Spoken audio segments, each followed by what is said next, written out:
मर्जी जाइए जिथों मर्जी आइए ना रोक होवे ना टोक बजुर्गों ते झिड़कना भी है समझाना भी है पर इन्हां नूं इह गल चंगी नहीं लगदी ते आंदियां ने साडे वड्डे सानूं मार गए ने मार के खुशी गईयां ने वड्डियां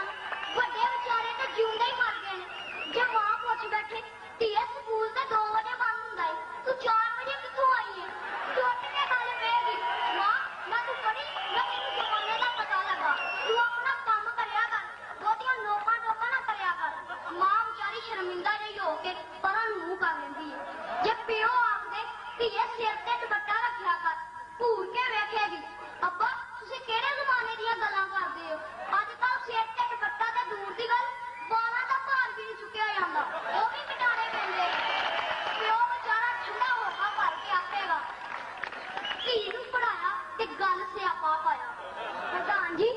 ਵੱਡੇ ਇਹਨਾਂ ਨੂੰ ਪੂਰੀ ਆਜ਼ਾਦੀ ਦੇ ਦੇਣ ਤੇ ਚੰਗੇ ਨੇ ਤੇ ਜੇ ਡੱਕਣ ਤੇ ਇਹਨਾਂ ਕੋਲ ਬਰਦਾਸ਼ਤ ਨਹੀਂ ਹੁੰਦਾ ਨਵੀਂ ਨਸਲ ਤੇ ਬੇਮਹਾਲ ਆਜ਼ਾਦੀ ਚਾਹੁੰਦੀ ਹੈ ਪਰ ਬਜ਼ੁਰਗਾਂ ਨੂੰ ਇਹ ਆਜ਼ਾਦੀ ਵਾਰਾ ਨਹੀਂ ਖਾਂਦੀ ਵੱਡੇ ਇਹਨਾਂ ਨੂੰ ਸਮਝਾਉਂਦੇ ਨੇ ਇਹ ਗੱਲ ਪੈਂਦੀਆਂ ਨੇ ਕੋਈ ਚੰਗਾ ਮਸ਼ਵਰਾ ਇਹਨਾਂ ਨੂੰ ਕਬੂਲ ਨਹੀਂ ਤੇ ਕੋਈ ਚੰਗੀ ਨਸੀਹਤ ਇਹਨਾਂ ਤੇ ਅਸਰ ਨਹੀਂ ਕਰਦੀ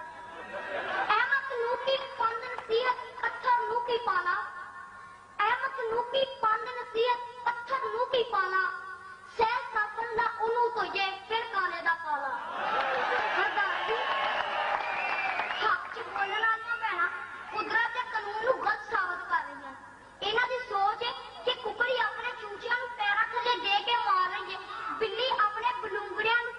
ਤੇਰੇ ਹਵਾਲੇ ਕਰ ਰਹੀ ਹੈ ਤੇ ਭੇੜ ਆਪਣੇ ਲੇਲੇ ਨੂੰ ਕਸਾਈ ਕੋਲ ਛੱਡ ਆਈ ਝੂਠ ਵੀ ਬੋਲਣਾ ਹੋਵੇ ਤੇ ਚੱਜ ਦਾ ਬੋਲੀ ਕਰ ਅਸੂਲਾਂ ਨੂੰ ਤਾਂ ਗਲਤ ਨਾ ਕਹੋ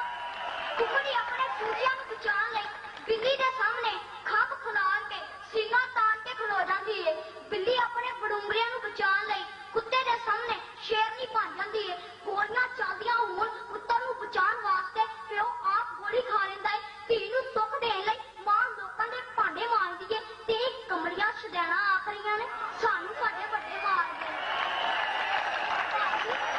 ਵੱਡੇ ਤਾਂ ਕੁਰਬਾਨੀਆਂ ਦਿੰਦੇ ਨੇ ਮੁਹੱਬਤਾਂ ਮੰਨਦੇ ਨੇ ਸ਼ਫਕਤਾਂ ਮਾਰਦੇ ਨੇ ਵੱਡਿਆਂ ਦੇ ਏਡਾ ਵੱਡਾ ਇਲਜ਼ਾਮ ਪਤਾ ਨਹੀਂ ਇਹ ਇਲਜ਼ਾਮ ਲਾਉਣ ਲੱਗੇ ਇਹਨਾਂ ਦੀ ਜ਼ੁਬਾਨ ਬੰਦ ਕਿਉਂ ਨਹੀਂ ਹੋ ਗਈ ਇਹਨਾਂ ਦਾ ਦਿਮਾਗ ਫਟ ਕਿਉਂ ਨਹੀਂ ਗਿਆ ਅਸਲ 'ਚ ਅੱਲਾਹ ਤਾਲਾ ਇਹਨਾਂ ਨਾਲ ਭੈਣਾਂ ਨੂੰ ਅਕਲ ਹੀ ਇੰਨੀ ਕੁ ਦਿੱਤੀ ਹੈ ਕਿ ਇਹਨਾਂ ਵਿਚਾਰੀਆਂ ਦਾ ਵਸ ਨਹੀਂ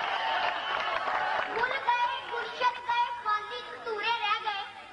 ਭੁੱਲ ਗਏ ਗੁਲਸ਼ਨ ਗਏ ਖਾਲੀ ਕਤੂਰੇ ਰਹਿ ਗਏ ਅਕਲਾਂ ਵਾਲੇ ਤੁਰ ਗਏ ਤੇ ਘੁੱਗੂ ਘੋੜੇ ਰਹਿ ਗਏ ਵੱਡਿਆਂ ਸਾਡੇ ਲਈ ਕੀ ਕੀਤਾ ਸਾਨੂੰ ਯਾਦ ਨਹੀਂ ਅੱਜ ਅਸੀਂ ਮੁਸਲਮਾਨ ਆ ਤੇ ਵੱਡਿਆਂ ਦੀ ਵਜ੍ਹਾ ਨਾਲ ਜੇ ਅੱਲਾਹ ਕੋਲੋਂ ਡਰਨੇ ਆ ਤੇ ਬਜ਼ੁਰਗਾਂ ਦੀ ਵਜ੍ਹਾ ਨਾਲ ਹਜ਼ਰਤ ਮੋਇਨੁੱਦੀਨ ਅਜਮੇਰੀ ਬਾਬਾ ਫਰੀਦ ਸ਼ਕਰਗੰਜ ਦਾਤਾ ਗੰਗਬਖਸ਼ ਕਾਇਦ ਆਜ਼ਮ ਰਹਿਮਤੁल्लाह अलैह ਅਲਾਮਾ ਇਕਬਾਲ ਕੀ ਕੁਛ ਕੀਤਾ ਇਹਨਾਂ ਸਾਡੇ ਲਈ ਸਾਨੂੰ ਕੁਛ ਯਾਦ ਨਹੀਂ ਅੱਜ ਅਸੀਂ ਮੁਸਲਮਾਨ ਆ ਤੇ ਬਜ਼ੁਰਗਾਂ ਦੀ ਵਜ੍ਹਾ ਨਾਲ ਮੈਂ ਇਹਨਾਂ ਭੈਣਾਂ ਨੂੰ ਦੱਸ ਦੇਣਾ ਚਾਹੁੰਦਾ ਕਿ ਜਿਹੜੀਆਂ ਕੌਮਾਂ ਤਰੀਕ ਨੂੰ ਭੁਲਾ ਦਿੰਦੀਆਂ ਨੇ ਤਰੀਕ ਉਹਨਾਂ ਨੂੰ ਭੁਲਾ ਦਿੰਦੀ ਹੈ ਤੇ ਆਉਣ ਵਾਲੇ ਵਕਤ 'ਚ ਉਹਨਾਂ ਦਾ ਨਾਮੋ ਨਿਸ਼ਾਨ ਵੀ ਨਹੀਂ ਹੁੰਦਾ ਪ੍ਰਧਾਨ ਜੀ ਅੱਜ ਦੁਨੀਆ ਨੇ ਇੰਨੀ ਤਰੱਕੀ ਕੀਤੀ ਹੈ ਸਾਡੇ ਬਜ਼ੁਰਗਾਂ ਦੀ ਵਜ੍ਹਾ ਨਾਲ ਉਹਨਾਂ ਨੇ ਗੌਰੋ ਫਿਕਰ ਕੀਤਾ ਸਾਇੰਸੀ ਇਜਾਦਾਤ ਕੀਤੀਆਂ ਹਵਾਵਾਂ ਨੂੰ ਕਾਬੂ ਕਰ ਲਿਆ ਬਿਜਲੀ ਨੂੰ ਕੈਦ ਕਰ ਲਿਆ ਚੰਦ ਤੇ ਅੱਪੜ ਕੇ ਨਵੇਂ ਜਹਾਨਾਂ ਦੀ ਤਲਾਸ਼ ਕੀਤੀ ਤਿੱਬ ਦੀ ਦੁਨੀਆ 'ਚ ਇਨਕਲਾਬ ਲਿਆਂਦਾ ਅੱਜ ਗਰਮੀਆਂ ਏਅਰ ਕੰਡੀਸ਼ਨਰ ਤੇ ਸਰਦੀਆਂ 'ਚ ਹੀਟਰ ਇਸਤੇਮਾਲ ਕਰਕੇ ਨਵੀਂ ਨਸਲ ਬਜ਼ੁਰਗਾਂ ਦਾ ਅਹਿਸਾਨ ਮੰਨਣ ਦੀ ਬਜਾਏ ਉਹਨਾਂ ਨੂੰ ਤਾਨੇ ਦੇ ਰਹੀ ਹੈ ਇਹਨਾਂ ਦੀ ਤੇ ਉਹ ਗੱਲ ਹੋਈ ਆਪ ਕਿਸੇ ਜਈ ਨਾ ਤੇ ਗੱਲ ਕਰੋ ਰਹੀ ਨਾ ਜਿੱਦੀ ਲੋਕਾਂ ਤੇ ਮੇਰੇ ਲੋਕਾਂ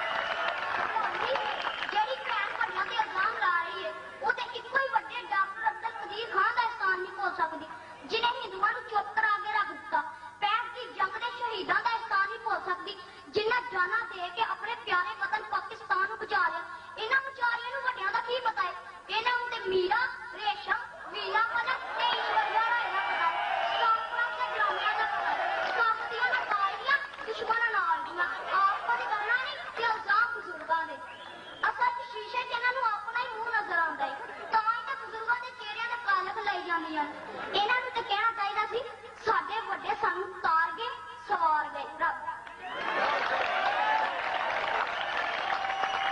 ਪੁੱਤਰ ਇਹ ਗੱਲ ਕਹਿ ਰਿਹਾ ਸੀ ਕਿ ਮੇਰੀ ਆਵਾਜ਼ ਨੂੰ ਚੁੱਪ ਕਰਾਉਣਾ ਮੁਮਕਿਨ ਸੀ ਇਹ ਕਹਿ ਰਿਹਾ ਸੀ ਵੀ ਮੇਰੀ ਆਵਾਜ਼